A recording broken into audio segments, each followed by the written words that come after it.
Siapkan 550 ml santan kental.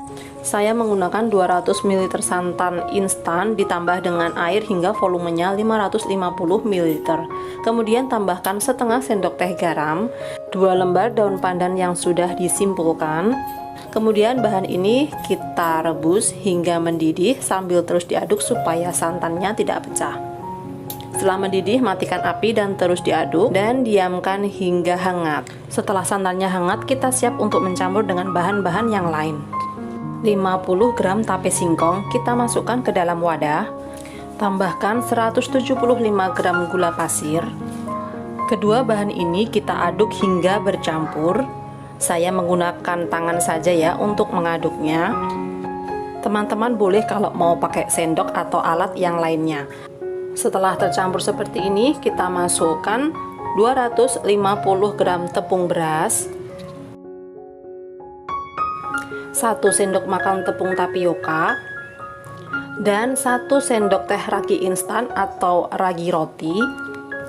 Kita aduk dan secara bertahap kita masukkan 550 ml santan yang tadi sudah kita panaskan. Ini santannya dalam kondisi sudah hangat ya, jangan panas-panas dimasukkan karena nanti bisa membuat raginya mati. Setelah adonannya menjadi seperti ini, kita hentikan penambahan santan, kemudian ini kita uleni dahulu selama kurang lebih 7-10 menit, atau boleh juga diaduk-aduk dengan whisker ya.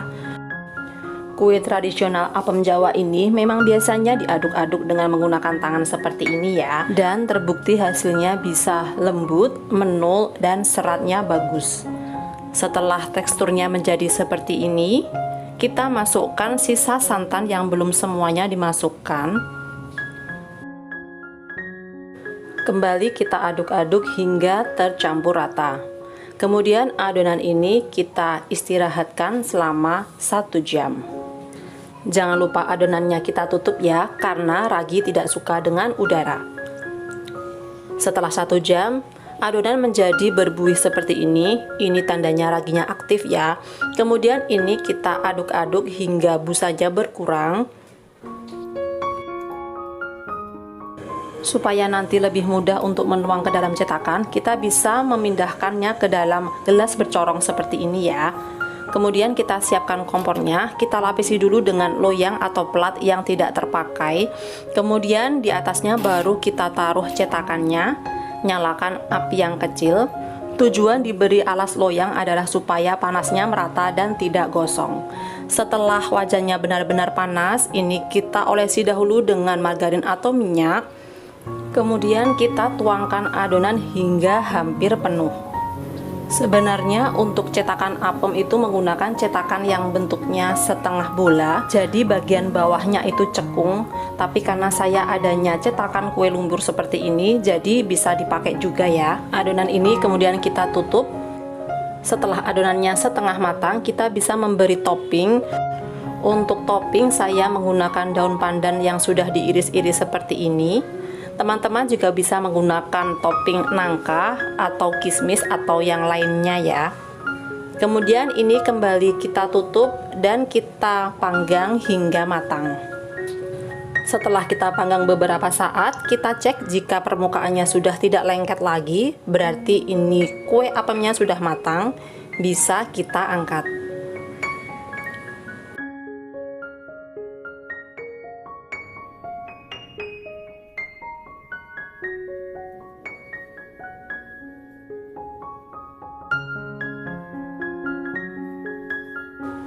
Ini dia kue apem Jawa panggang kita sudah jadi.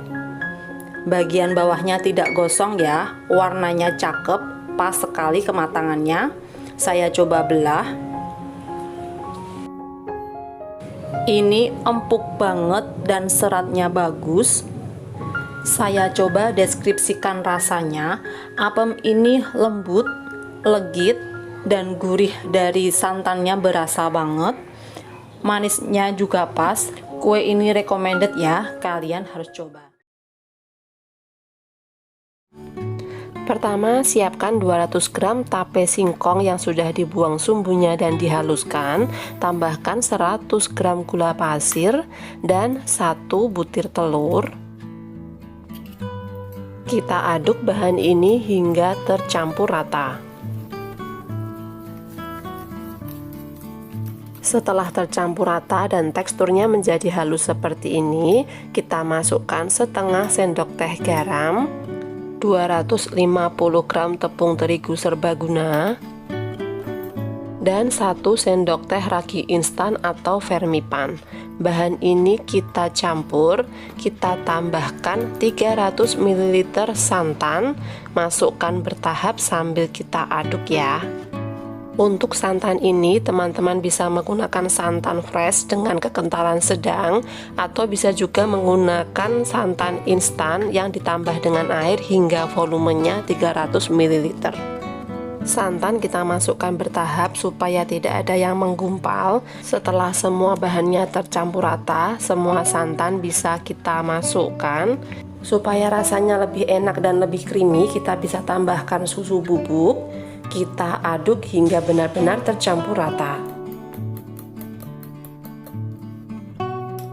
Setelah semua bahan tercampur rata, kita masukkan 60 gram margarin atau butter yang sudah dilelehkan. Margarin ini sudah dalam suhu ruang ya. Kembali kita aduk rata. Adonan bisa kita keplok-keplok seperti ini kira-kira selama 3 menit. Pastikan margarin sudah tercampur rata, tidak ada yang mengendap di bagian bawah adonan. Untuk merapikan adonan dan memastikan tidak ada margarin yang mengendap, kita bisa aduk menggunakan spatula. Setelah semuanya tercampur rata, kita istirahatkan adonan ini selama 1 jam. Jangan lupa ditutup ya. Setelah kita diamkan selama 1 jam, adonan kita aduk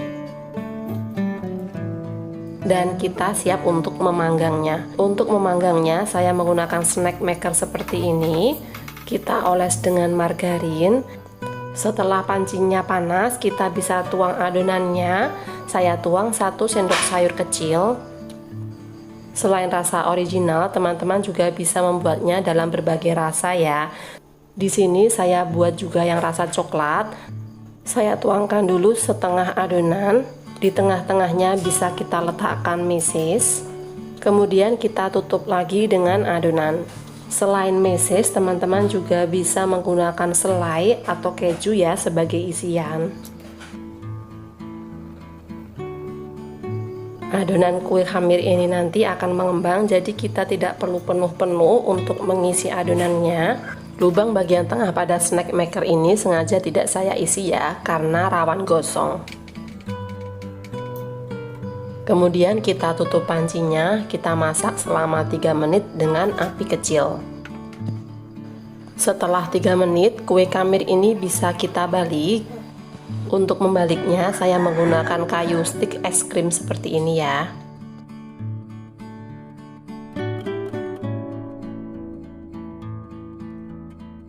Setelah semuanya kita balik, kita masak lagi selama 3 menit atau hingga matang. Setelah 3 menit kita bisa cek ya, jika semuanya sudah kecoklatan bisa kita angkat. Lakukan hal yang sama untuk semua adonan. Dari resep ini saya bisa menghasilkan 18 buah kue khamir dengan ukuran seperti yang di video. Ini dia kue khamirnya sudah matang. Saya mau coba cicip ya. Tingkat kematangannya pas ya. Saya coba sobek, ini lembut banget. Baunya pun harum banget, bau tapenya berasa. Di sini saya coba cicip yang rasa coklat dan ini tuh enak banget, lembut banget, tapenya juga berasa. Teksturnya mirip-mirip kue pukis ya, tapi rasanya beda karena kita pakai tape. Teman-teman yang penasaran dengan kue khamir bisa coba resep ini. Pertama, kita siapkan 200 ml santan yang cukup kental. Kalau teman-teman memakai santan instan, bisa memakai 1 saset santan instan ukuran 65 ml ditambah dengan air ya. Kemudian tambahkan daun pandan yang disobek-sobek dan disimpulkan. Tambahkan juga 1 batang serai yang sudah dimemarkan dan 3 lembar daun jeruk yang disobek-sobek ya, supaya wanginya lebih keluar. Tambahkan juga setengah sendok teh garam, dan kemudian semua bahan ini kita masak hingga mendidih sambil diaduk supaya santannya tidak pecah. Kita masak dengan api kecil saja ya. Setelah mendidih, matikan api dan terus diaduk supaya uapnya hilang. Kita tunggu hingga dingin. Sekarang kita buat bahan biang. Di sini saya siapkan 50 ml air hangat, tambahkan 1 sendok teh ragi instan dan 1 sendok teh gula pasir. Bahan ini kita campur rata, kemudian kita tutup, kita diamkan hingga berbuih kurang lebih 15 menit. Kita siapkan bahan yang lain, 100 gram tepung tapioka, 50 gram tepung terigu, saya menggunakan tepung terigu serbaguna, 100 gram gula pasir. Semua bahan kering ini kita campur rata. Kemudian kita masukkan santan yang tadi sudah kita didihkan. Ini kondisinya sudah dingin ya. Kita saring supaya kotorannya tidak ikut masuk. Kita aduk hingga tercampur rata. Pastikan bahan keringnya tidak ada yang menggumpal.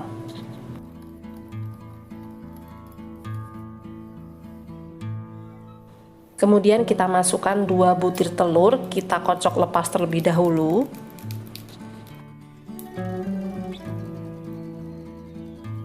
Kembali kita aduk rata dan pastikan gulanya sudah larut.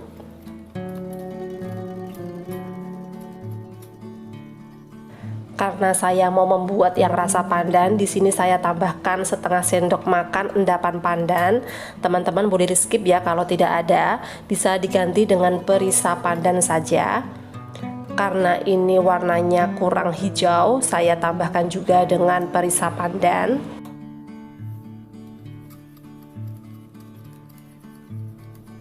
Kemudian kita masukkan larutan biang yang tadi sudah kita buat.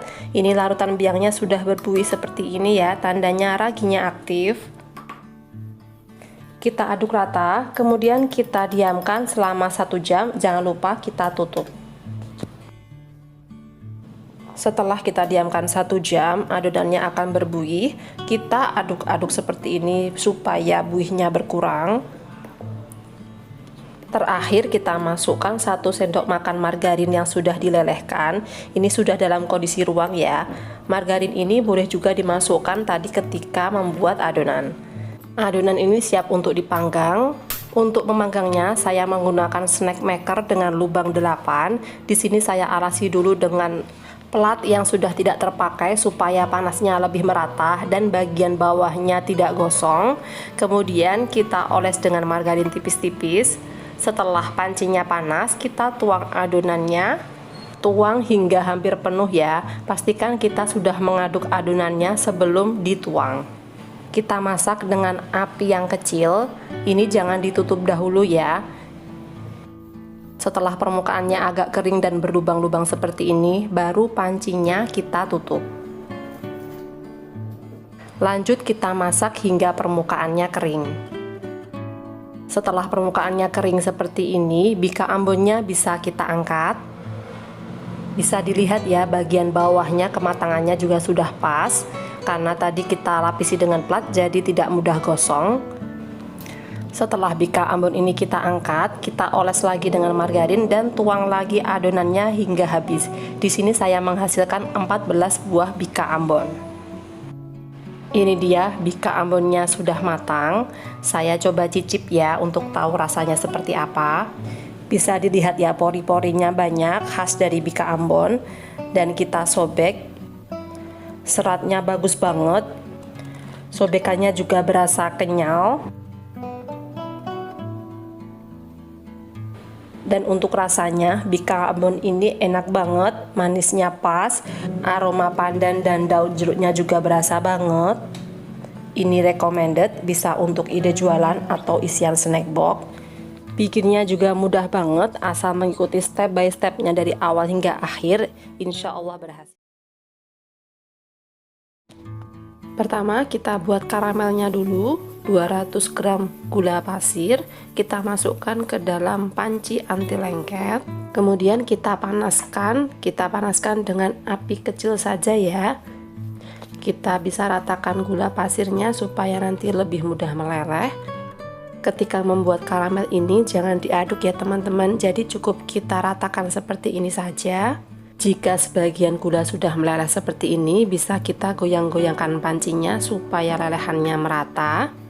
Kemudian setelah sebagian besar meleleh, baru kita aduk-aduk seperti ini. Ketika membuat karamel ini jangan ditinggal-tinggal ya teman-teman, karena nanti bisa gosong. Jika gosong, nanti bolu karamelnya akan terasa pahit. Setelah semuanya meleleh seperti ini menjadi karamel, kita masukkan 200 ml air panas. Hati-hati ya saat memasukkan air panas ini, kita pelan-pelan saja karena ini sangat panas. Kita masukkan sambil kita aduk.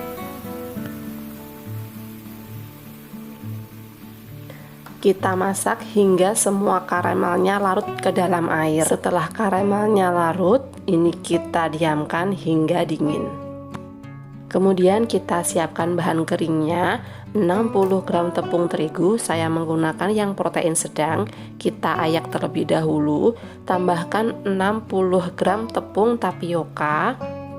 Kita ayak juga ya supaya nanti tidak ada yang menggumpal. Kemudian kita campur rata. Kita sisihkan terlebih dahulu. Di wadah yang lain kita pecahkan 2 butir telur.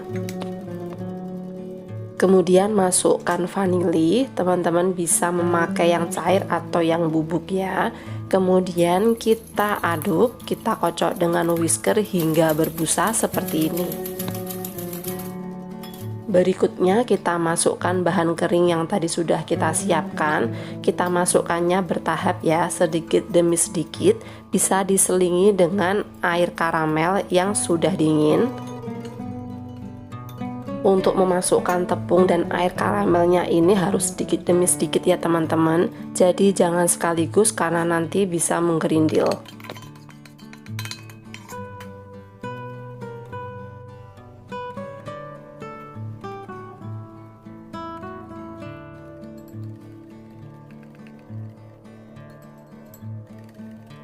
Setelah semua tepung dan air karamel kita masukkan, kita aduk hingga tercampur rata.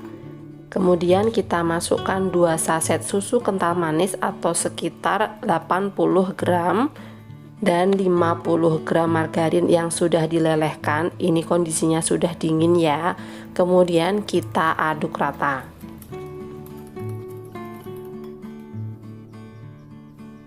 Terakhir kita masukkan 1/4 sendok teh baking powder. Pastikan baking powdernya kondisinya masih bagus ya. Tambahkan juga 1/4 sendok teh soda kue. Soda kue dan baking powder ini yang menentukan nanti bolunya bersarang atau tidak. Jadi kita pastikan kita menggunakan baking powder dan soda kue yang masih bagus. Kita bisa menyaring adonan ini untuk memastikan tidak ada tepung yang menggumpal. Kemudian ini siap dipanggang. Nyalakan kompor dengan api kecil. Kemudian kita bisa letakkan plat seperti ini. Dan kita letakkan panci yang akan kita gunakan. Di sini saya menggunakan snack maker dengan lubang 8, oles dengan margarin tipis-tipis. Kemudian kita tutup dan kita tunggu hingga panas. Setelah pancinya panas, kita bisa tuang adonannya. Setiap kali akan menuang adonan, wajib adonannya kita aduk-aduk dahulu ya, supaya bahannya tidak ada yang mengendap. Setelah semua lubang terisi, ini jangan langsung ditutup ya teman-teman. Kita tunggu permukaannya berpori seperti ini, baru kemudian kita tutup. Ini saya mengisi adonannya terlalu penuh ya teman-teman, jadi luber. Jadi mengisi adonannya cukup sampai 3/4 cetakan saja. Kemudian kita tutup. Kita masak hingga permukaannya kering. Setelah permukaannya kering seperti ini bisa kita angkat ya.